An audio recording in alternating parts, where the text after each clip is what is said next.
Hello Chroma Kids, welcome to our channel. Today we are going to draw a pineapple. Pineapples are a super tasty and sweet fruit that grow in a warm, sunny place. They are yellow inside and have a spiky, tough skin on the outside. Did you know that pineapples do not grow on trees?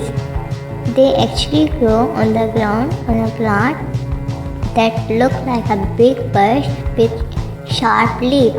Each pineapple plant only grow one pineapple at a time. Pineapples are not a yummy but also very healthy. They are filled with vitamin C which help keep our body strong and healthy. Many people enjoy pineapple fruits in fruit salads, pizza, or even as a refreshing juice.